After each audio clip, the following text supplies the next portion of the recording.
नाज़रीन आदाब, 19 फरवरी 2023 मुताबिक 8 शाबान के अहमदनामा वॉइस एडिशन में आपका खैर मकदम है। आप समाअत फरमाने जा रहे हैं अहमदनामा में शाये अहम खबरों के खास हिस्से।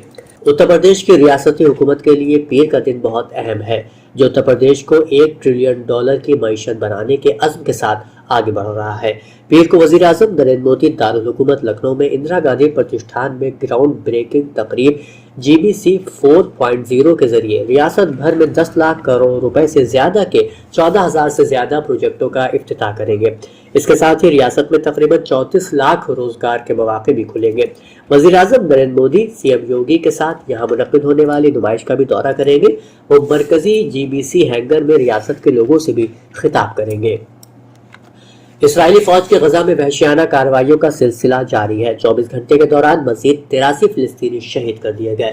गजा के इलाके दैरुल बलाह में इसराइली फौज के हाथों 10 फिलिस्तीनियों को शहीद कर दिया गया है। फिलिस्तीनी वजारत सेहत ने गजा में जारी इसराइली जंग के नतीजे में अब तक होने वाली फिलिस्तीनी हलाकतों से मुताबिक एदाद-ओ-शुमार भी जारी कर दिए हैं।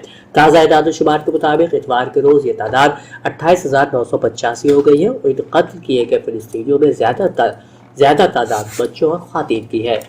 वज़ीर आज़म नरेंद्र मोदी ने भारतीय जनता पार्टी के करोड़ों कारकुनों से अगले 100 दिनों में हर नए वोटर तक पहुंचने और उन्हें तरक्की याफ्ता हिंदुस्तान के लिए हमारे अज़्म से आगाह करने की अपील की और कहा कि अपोजिशन इतना मायूस हो चुका है कि उसमें तरक्की याफ्ता हिंदुस्तान के अज़्म करने की सलाहियत नहीं है, इसीलिए वो मुल्क में अदम इस्तेहकाम पैदा करने की नई साजिशें करने में मसरूफ है।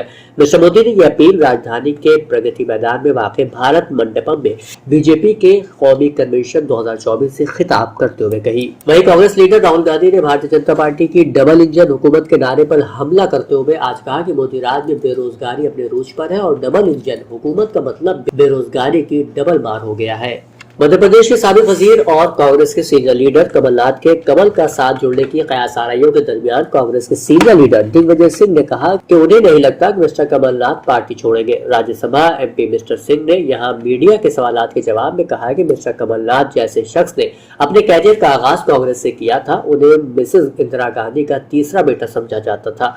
उन्होंने हमेशा कांग्रेस का साथ दिया। वो कांग्रेस के एक सुतून रहे, मरकजी हुकूमत में वजीर रहे, तंजीम में जनरल सेक्रेटरी रहे, रियासती सदर बने और फिर वजीर आला भी बने। उन्हें तमाम ओहदे मिल चुके हैं। मिस्टर सिंह ने कहा कि इसलिए उन्हें नहीं लगता कि वो कांग्रेस छोड़ेंगे। राष्ट्रीय लोक दल भले ही NDA में शामिल हो गई हो, लेकिन इस इत्तेहाद का बाज़ाब्ता ऐलान वज़ीर आज़म नरेंद्र मोदी और चौधरी जयंत सिंह की मुलाकात के फौरन बाद होगा। RLD ज़राए की माने तो ये मीटिंग 19 या 20 फरवरी को दिल्ली में हो सकती है।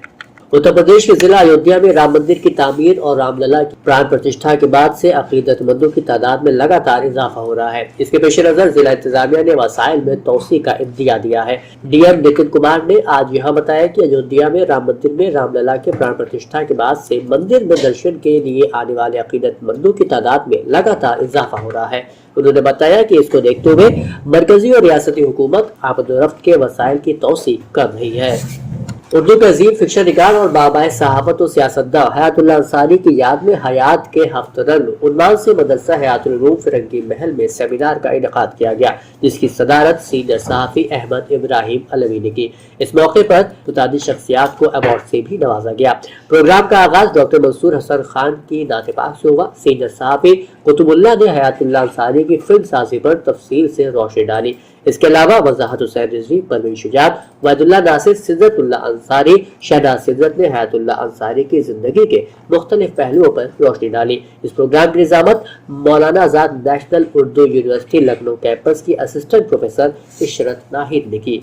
अहमदनामा में शाये जहानुमा खबरों के मुताबिक इसराइली वज़ीर आज़म बेंजामिन नेतन्याहू ने आलमी बिरादरी के उन मुतालबात को मुस्तरद कर दिया है जिनमें इसराइल से कहा जा रहा है कि वो गजा पट्टी के जुनूबी शहर रफा में अस्करी कार्रवाई न करे। इतवार के रोज अमरीका ने इंदिया दिया है कि अक़वाम मुत्तहिदा की सलामती कौंसिल में गजा जंग रोकने से मुताल्लिक कोई भी करारदाद वीटो कर दी जाएगी। इसी तराजू में गजा में जंग बंदी की कोशिश में मसरूफ कतर का कहना है कि इस इक़दाम से सीज फायर के लिए जारी कोशिशों को धचका पहुंचा है। कतर और मिस्र कोशिश कर रहे थे कि किसी तरह इसराइल और हमास को फायरबंदी के किसी मुआहदे पर राग़िब किया जा सके।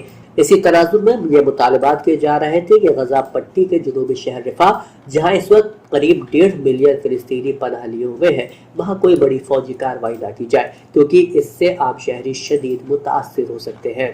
پاکستان مسلم لیگ نواز کے رہنما ملک احمد خان نے اتوار کے روز کہا ہے کہ اس سے پہلے کہ ملک میں 9 مئی جیسا کوئی اور واقعہ ہو، حکومت پاکستان تحریک انصاف یعنی پی ٹی آئی کو روک دینا چاہیے۔ مسٹر ملک نے یہ تبصرہ راولپنڈی کے سابق کمشنر لیاقت علی کی جانب سے دھاندلی کا اعتراف کرتے ہوئے عہدے سے استعفیٰ دینے کے صرف ایک دن بعد کیا۔ دوسری جانب پی ٹی آئی اور دیگر جماعتیں 8 فروری کو ہونے والے انتخابات میں مبینہ دھاندلی کے خلاف احتجاج کر رہی ہیں اور سابق حکمران جماعت کا دعویٰ ہے کہ اس کا مینڈیٹ چرایا گیا ہے۔ قطر کے وزیر اعظم شیخ محمد بن عبد الرحمن الثانی نے قاہرہ میں 4 ملکی حکام کے درمیان غزہ میں جنگ بندی کے لیے مذاکرات کے حوالے سے بتایا ہے کہ یہ زیادہ حوصلہ افزائی کا ذریعہ نہیں تھے۔ وزیر اعظم قطر میونخ میں جاری سیکیورٹی کانفرنس میں گفتگو کر رہے تھے۔ شیخ محمد بن عبد الرحمن الثانی نے اس موقع پر یہ بھی کہا کہ جنگ بندی معاہدے کو اسرائیلی یرغمالیوں کی رہائی کے ساتھ مشروط کرنا نہیں چاہیے۔ رمضان کا مہینہ قریب آتے ہی غزہ کی پٹی کے علاوہ القدس اور غرب اردن کے فلسطینی علاقوں میں کشیدگی کے خدشات بڑھنے لگے ہیں۔ حماس اور اسرائیل کے درمیان قیدیوں کی ڈیل میں اور جنگ بندی میں ناکامی نے غرب اردن اور القدس میں رمضان کے مہینے میں کشیدگی میں اضافہ کر دیا ہے۔ اسرائیل بھی اس وجہ سے تشویش میں ہے اور اسرائیلی حکومت پر شرائط کے ایک بڑے حصے کو قبول کرنے کے لیے دباؤ ڈالا جا سکتا ہے۔